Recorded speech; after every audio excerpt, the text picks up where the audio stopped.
And I recognize the gentleman from Nebraska, Mr. Bacon. Thank you, Chairman, and thank you, gentlemen, for being here. I have a couple questions for Admiral Aquilino and then one for General LaCamera. First, I want to ask a question about electronic warfare in the Pacific Theater.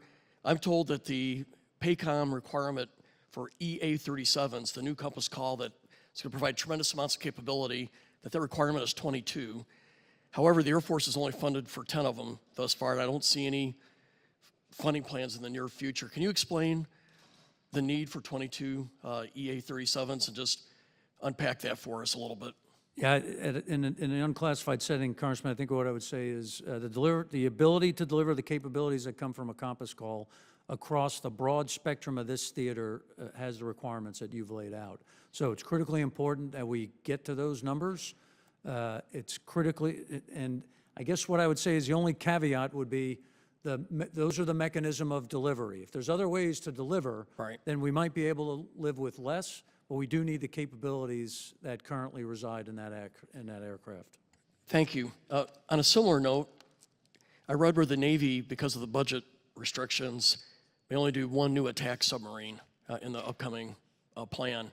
That concerns me because attack submarines are very important to your war plans. Can you talk, are we headed the right direction with our attack submarine force size, or do you see optimism, or I see pessimism from where I'm at, but hopefully I'm wrong.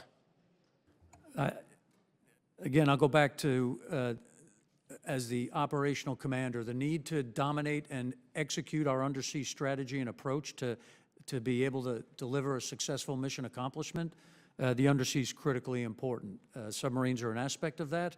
They're also very important for our AUKUS agreement with the UK, Australia, as it applies to Pillar 1. So again, I'm very supportive of continuing our efforts in the undersea domains. Do you have enough attack submarines now, or do you see a plan to get there? I would say if you asked all of our combatant commanders, none of us have enough. Right. On another similar note, I'm concerned about the Air Force structure. For every new fighter we bring on, the Air Force is eliminating 2.5 fighters, or 2.5 aircraft. So we're getting smaller.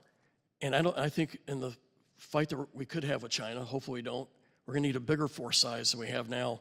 Could you provide a little bit of your perspective on the Air Force?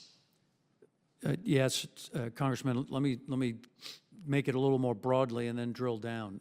Number one, it will take the entire joint force. Matter of fact, as you heard Dr. Ratner say, to deter this adversary, it will take all forms of national power, which is the design of integrated deterrence.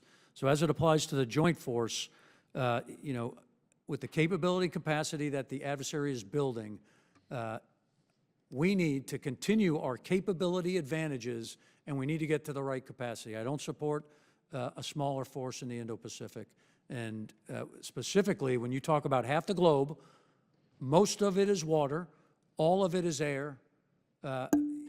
We need the right capacity at the maritime and the air component to be able to deliver deterrent effects, and then if deterrence fails, to be able to fight and win. So I don't advocate for getting smaller. I appreciate your perspective, and Mr. Chairman, it just seems like something we have to look at. Our Air Force is getting smaller at a time when it needs to be getting bigger, and it's a concern.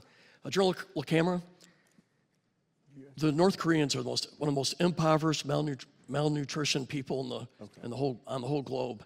How are we trying to reach them? Do we have an adequate Voice of America or those kind of capabilities to communicate with the North Korean people? Because I see that as being perhaps a weak spot for the leader of North Korea. We are not directly from my command. I have met with individuals from the State Department and the things that they're doing. The Republic of Korea tries to reach them. They have non-government agencies. They're sending balloons across the border with messages and limited supplies. But we do not have a direct, it's not part of my mission statement to communicate to them. Thank you. Mr. Chairman, I yield back.